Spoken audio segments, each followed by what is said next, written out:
তো আমাদের সমাজে এই সৎ ভাই কাকে বলা হয় বা সৎ বোন কাকে বলা হয়? কাকে বলা হয় আমাদের এলাকায়? সৎ ভাইকে।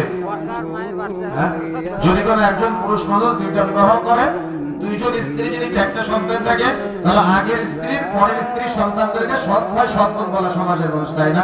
দেখবেন আমাদের সমাজে শরীয়তের জ্ঞানের কমতি থাকার কারণে একজন পুরুষ মানুষ প্রথমে বিবাহ করেছে, তার দুইটা সন্তান আছে। যখন দ্বিতীয় বিবাহ করেছে, আল্লাহ রাব্বুল আলামিন কিন্তু অনুমতি দিয়েছে দ্বিতীয় বিবাহ করার, তৃতীয় বিবাহ করার, চতুর্থ বিবাহ করার। কথা বুঝেন ভালো করে। যখন তিনি দুইটা বিবাহ করলো, দুইজন দ্বিতীয় স্ত্রীর আবার দুইটা সন্তান হলো বা একটা সন্তান হলো, তখন প্রথম স্ত্রী যিনি আছে উনি ওই বাচ্চাদেরকে ছোটবেলা থেকে শেখায়, ও তোমার সৎ ভাই, ও তোমার সৎ বোন। এই ছোট্ট বাচ্চা ছেলে এরা ছোটবেলা থেকে শিখে, ও তো আমার সৎ ভাই, ও আমার আপন ভাই না, ও তো আমার সৎ বোন, ও আমার আপন বোন না। তাদের নিজেদের মধ্যে একটা রেষারেষি থাকে এবং নিজেদের মধ্যে বাবা মার প্রতি একটা খারাপ ধারণা থাকে। বাবার প্রতি নোংরা ধারণা থাকে, মায়ের প্রতি, অর্থাৎ এক মায়ের সন্তান আর এক মায়ের প্রতি একটা তার মানে খারাপ ধারণা সবসময় লালন করে। কিন্তু আমাদের সমাজের কোন হুজুর এটা বলে না এখনো পর্যন্ত যে এটা সৎ ভাই না, শুধু এটা হলো আপন। কথা বুঝতে পারেন না? কথা বুঝতে পেরেছেন? একজন পুরুষ মানুষ যদি চারটা বিবাহ করে, এই চারজন স্ত্রী যদি দুইটা করে আটটা সন্তান থাকে, এই আটটা সন্তানের আপন ভাই, ইসলাম তাকে সৎ ভাই বলে নাই। আপনি কেন সৎ ভাই বলে তুমি ভাবি দিলেন? কথা কি বুঝতে পারতেছেন? আমার কথা কি বুঝতে পারতেছেন? তাহলে যদি একজন পুরুষ মানুষ চারটা বিবাহ করে, চারজন স্ত্রী যদি আটটা সন্তান থাকে, তারা কি সৎ ভাই না আপন ভাই? কথা বলতে হবে, সৎ ভাই না আপন ভাই? তাহলে সমাজে প্রচলিত যে ভ্রান্ত ধারণা ছিল সৎ ভাই, এই ভ্রান্ত ধারণা ভাবতে হবে না আমাদের। এই ভ্রান্ত ধারণা নিয়ে তাদের সাথে ভাই মিল নাই, ভাই মহব্বত নাই, ভাই বলে কথাবার্তা নাই।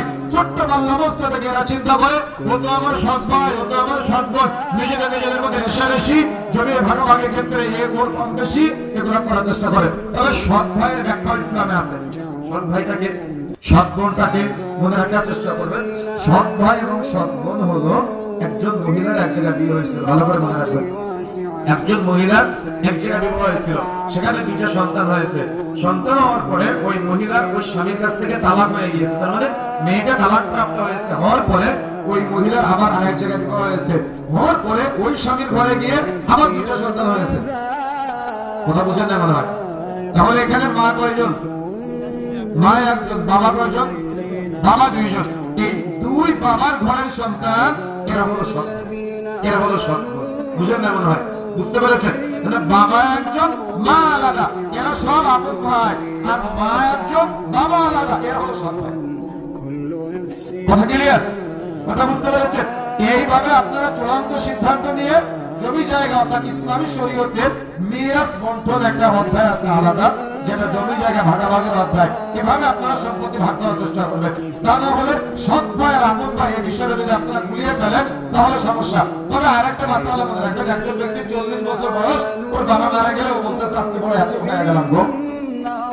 40 বছর বয়সে বাবা মারা গেছে, আপনি এতিম হয়ে গেলেন। এতিমের ব্যাখ্যা কি?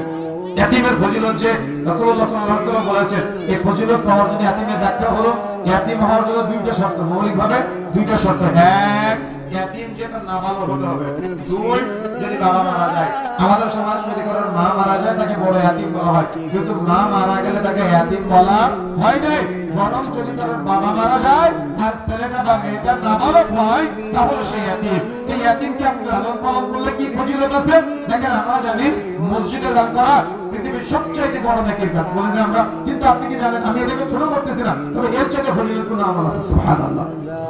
কথা বুঝতে পেরেছেন? এর চাইতে ফজিলতপূর্ণ আমল আছে, তবে আমি ওইখানকে আবার ছোট করতেছি না।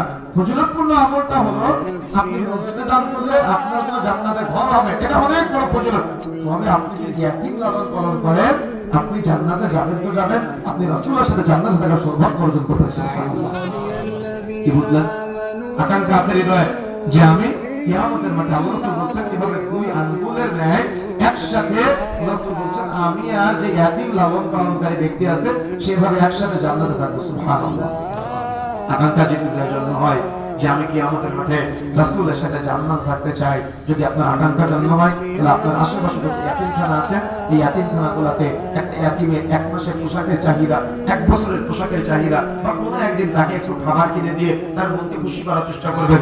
ওই ইয়াতিমখানায় ওই ইয়াতিম বাচ্চাটা 1 মাসের একটা খোরাকই আপনি দিবেন, বা ইয়াতিম বাচ্চাকে 1টা মাস আপনি আপনার বাড়িতে খাওয়াবেন। দেখবেন আপনার হৃদয়টা বড় হবে এবং নিজের সন্তান এবং তার সাথে আপনি মিলাবেন যে তার জায়গায় আল্লাহ আমার সন্তানকে রাখতে পারতো, কিন্তু আল্লাহ দয়া করেছেন, আল্লাহ মায়া করেছেন, আল্লাহ ভালোবেসেছেন। এটা আল্লাহর দয়া, এটা আল্লাহর মায়া, এটা আল্লাহর ভালোবাসা। আল্লাহ রাব্বুল আলামিন তার জায়গায় আমার সন্তানকে রাখতে পারতো, কিন্তু আমার আল্লাহ সেটা করেনি। আল্লাহ আমার নিয়ামত দান করেছে, আমি আমার নিয়ামত থেকে আমি একটা ইয়াতিমের 1 মাসের খোরাক জোগালাম। আল্লাহ তুমি আমাকে রাসূলের সাথে জান্নাতে থাকার তৌফিক দাও বলে সুবহানাল্লাহ। চেষ্টা আপনার, আল্লাহ রাব্বুল আলামিন সুযোগ দিয়েছেন, রাসূলুল্লাহ সাল্লাল্লাহু আলাইহি ওয়াসাল্লাম অফার দিয়েছেন। সিদ্ধান্ত আপনার। আপনারা চাইলে আমাদের আশেপাশে বহু ইয়াতিম বাচ্চা আছে যাদের সাথে আপনারা নোংরা আচরণ করেন, রূঢ় আচরণ করেন, খারাপ ব্যবহার করেন। আজকের পর থেকে এই দুঃসাহসটা দেখানো যাবে না, মনে রাখবেন ইনশাআল্লাহ। এরপরে আসেন আল্লাহ রাব্বুল আলামিন বলেন ওয়ালা ইয়াহুদ্দু আলা তাআমিল মিসকিন। অপরাধী হলো তারাই যারা মিসকিনকে খাদ্য দানে অনুৎসাহ প্রদান করে। ভাই মিসকিনের কথা তো বহু দূরে রাখলাম। দেখবেন আজকে আমাদের সমাজে আধুনিকতার নামে যদি আপনার বাড়ি শহরে আর আপনার মা বাবা থাকে গ্রামে, আপনি গ্রাম থেকে শহরে গিয়েছেন আপনার মা বাবার কাছে, সরি আপনার মা বাবা গ্রাম থেকে শহরে গিয়েছে আপনার কাছে, হঠাৎ করে দরজা করে বলতেছেন, হয়তো আপনার মা বা আপনার বাবা আপনাকে ফোন করে যায় না, সঙ্গে সঙ্গে ফোন বা দরজা যখন বলতেছেন খুলে বলতেছেন যে আম্মা আসলেন, বলে আসলেন না, কি বলে কিনা বলেন। আজকে আমাদের সমাজে গ্রামের বাড়িতে আপনার বোন এসেছে বহু দূর থেকে, হয়তো ফোন দিয়ে আসে নাই, ভাইয়ের ভালোবাসায় হৃদয়